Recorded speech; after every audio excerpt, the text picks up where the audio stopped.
Israel মার্কিন সেনাদের সঙ্গে ইরানের পাল্টাপাল্টি হামলা চলছে, যা ইতোমধ্যে তীব্র আকার ধারণ করেছে। এই উত্তেজনার মধ্যে যুক্তরাষ্ট্রের হারিয়ে যাওয়া 6টি পরমাণু ওয়ারহেড নিয়ে নতুন করে উদ্বেগ দেখা দিয়েছে। নিখোঁজ এসব পরমাণু ওয়ারহেড যুক্তরাষ্ট্রের শত্রু দেশের হাতে পড়লে ভয়াবহ পরিস্থিতি সৃষ্টি হতে পারে। সব মিলিয়ে বিষয়টি মার্কিন প্রেসিডেন্ট ডোনাল্ড ট্রাম্পের কাছে দুশ্চিন্তার কারণ হয়ে দাঁড়িয়েছে। মঙ্গলবার এক প্রতিবেদনে এই তথ্য জানিয়েছে ব্রিটিশ সংবাদ মাধ্যম ডেইলি মিরর। প্রতিবেদনে বলা হয়, গত কয়েক দশকে অন্তত 6টি এমন দুর্ঘটনার ঘটনা রয়েছে।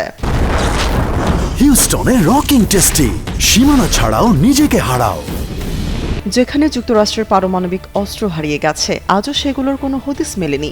সেগুলো এখন যে কেউ খুঁজে পেতে পারে। মার্কিন সামরিক পরিভাষায় এই ধরনের পারমাণবিক দুর্ঘটনাকে বলা হয় ব্রোকেন অ্যারো। যদিও যুক্তরাষ্ট্রের দাবি, তারা যদি এসব নিখোঁজ বোমা খুঁজে না পায়, তাহলে প্রতিপক্ষরাও তা সহজে খুঁজে পাবে না।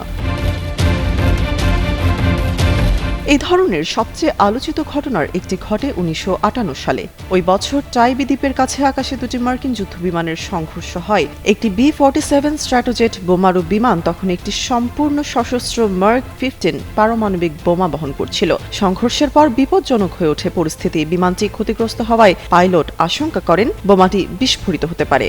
ফলে তিনি জরুরি সিদ্ধান্ত নিয়ে জর্জিয়ার উপকূলের কাছে ওয়াসাউ সাউন্ডের পানিতে বোমাটি ফেলে দেন।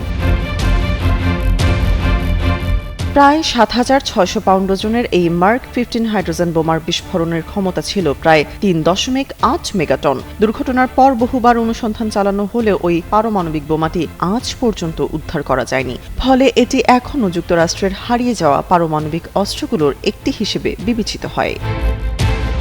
তামান্না তাবাসসুম, যুগান্তর নিউজ।